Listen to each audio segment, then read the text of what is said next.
Have you ever talked with a friend about a problem, only to realize that he just doesn't seem to grasp why the issue is so important to you? Have you ever presented an idea to a group and it's met with utter confusion?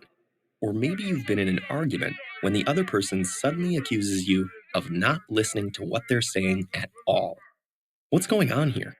The answer is miscommunication, and in some form or another, we've all experienced it. It can lead to confusion, animosity, misunderstanding, or even crashing a multi-million dollar probe into the surface of Mars.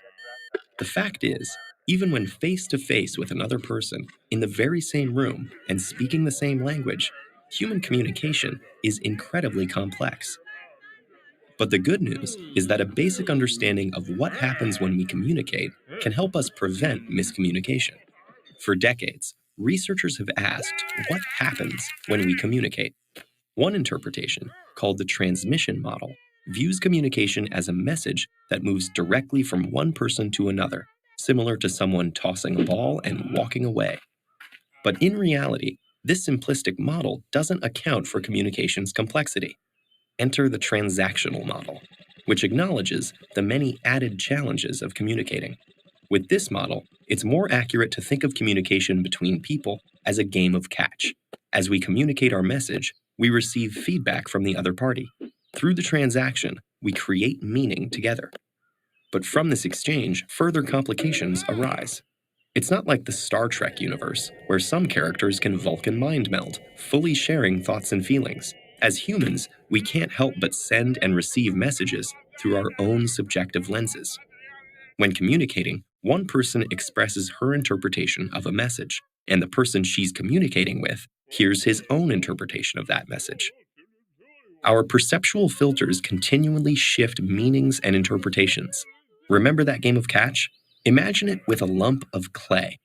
As each person touches it, they shape it to fit their own unique perceptions based on any number of variables, like knowledge or past experience, age, race, gender, ethnicity, religion, or family background.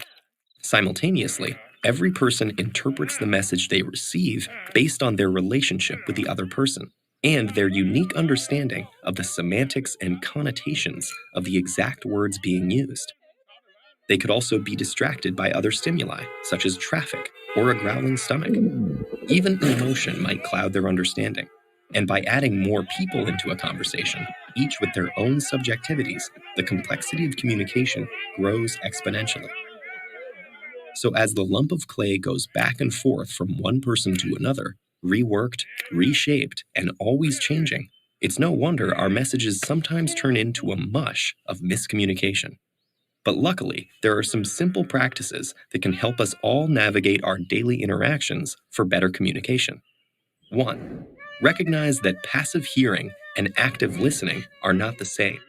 Engage actively with the verbal and nonverbal feedback of others and adjust your message to facilitate greater understanding. 2. Listen with your eyes and ears, as well as with your gut. Remember that communication is more than just words. 3.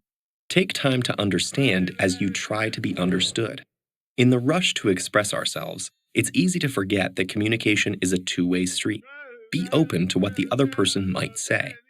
And finally, 4. Be aware of your personal perceptual filters.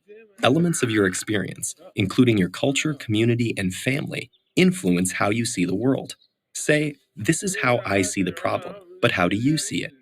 Don't assume that your perception is the objective truth. That'll help you work towards sharing a dialogue with others to reach a common understanding together.